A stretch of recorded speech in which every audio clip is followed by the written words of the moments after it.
Luto na ang ating almusal guys. Ayan. Nilagang saging. Na napakarami. Hindi natin dito sa ano. Balik-balik. Kada kalbo gani ganito eh. Yes. Ato, Itong langga na. gaabot ka rin pang gabi yan ah. Mag-abot mo sa 7 din da? Mahilig ka sa patawag pa ka na.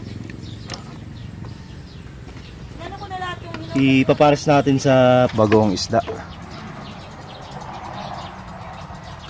Kung si Tito Mars diring-diri sa sardinas. Ano pa kaya kung bagong isda yung ano niya, yung titikman?